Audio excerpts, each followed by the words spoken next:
So there are phones that are big, there are phones that are wide, there are phones that have a 21:9 aspect ratio. Yes, cinema display, 4K. I'm talking about the Xperia one from Sony. Let's do some gaming. So the brand new Sony Xperia 1 is finally here. It was announced at MWC.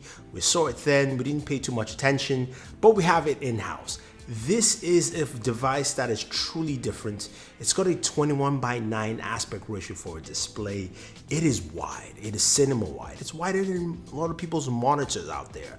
But this is quite unique. So before we get into some of the gameplay elements, let's talk about what Sony brings to the table here.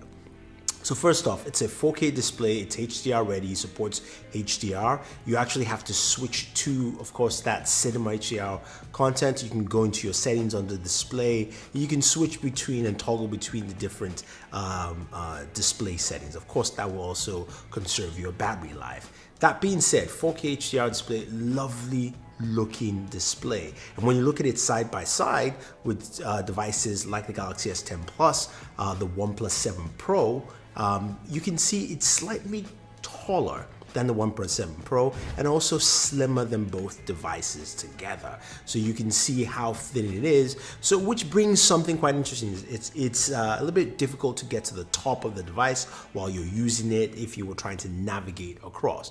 Now, other things you find with this device, it's got Dolby Atmos built in. So you've got Dolby Atmos sound, you have stereo speakers, which is pretty nice. Now, this is powered by the Snapdragon 855 processor. You've got 6 gigs of RAM, surprising, and you've also got a battery that's 3300 milliamp battery in there. So you've got a sizable battery. We'll talk about how battery management is, especially when gaming at 4K, because that's what we're doing here with this, because we went ahead and we switched it over. Now, a couple of other things you find in the device. It's got a triple camera setup, and it's got a new cinema recording settings, which we will do a video on so you guys can check out, because that's something that's really cool and interesting. I want to see how well this device actually does with video recording.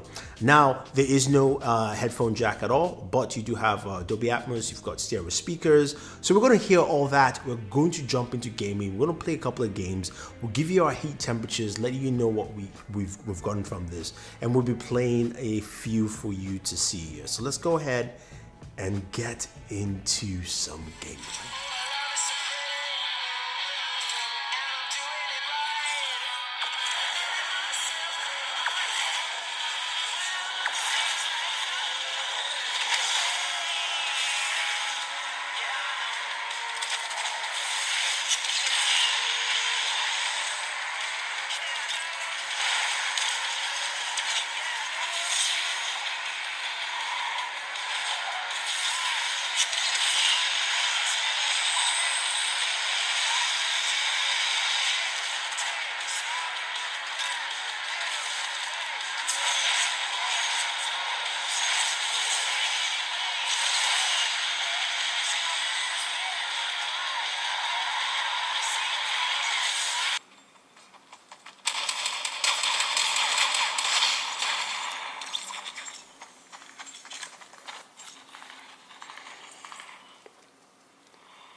So the first thing you notice is that almost every game automatically went to 21:9 aspect ratio.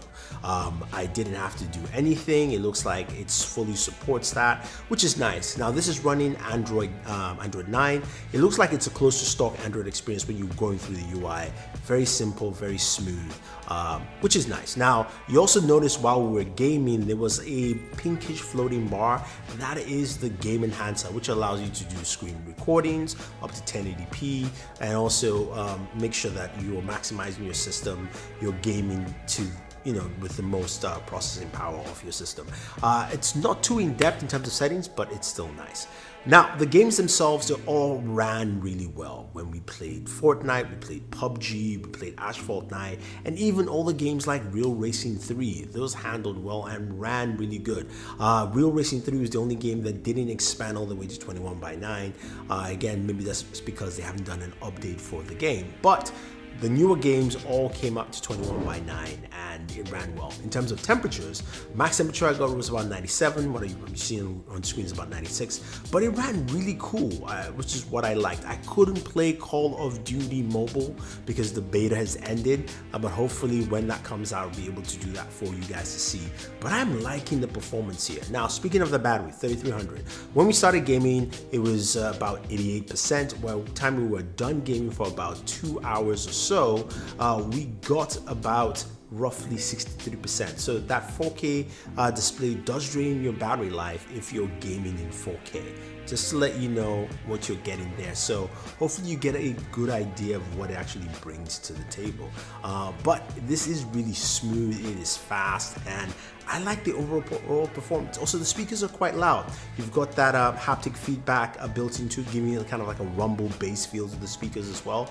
And I think a lot of people will definitely like what Sony has brought to the table. Now, the only downside is this device is pretty pricey. It's available in the UK for about $940. That's how much I actually picked it up for, just so I could give you guys a solid look at what gaming looks like on a device that has a 21:9 aspect ratio for a smartphone. Now, a couple of things to note: it doesn't have wireless charging. It does have fast charging built into USB Type-C, which you have there, and it also has it has a very streamlined feel to it, which is something that I've not seen in the Sony device in a while. So I do like that. But for 21:9 4K gaming on the Xperia 1, it's solid. Now guys, if you have any questions or any comments, let me know. Otherwise, don't forget to like and share this video, favorite this video, subscribe to the channel, smash that subscribe button, hit the notification bell, and always enjoy your entertainment. And yeah, we're heading to E3, so stay tuned for lots of cool content from there.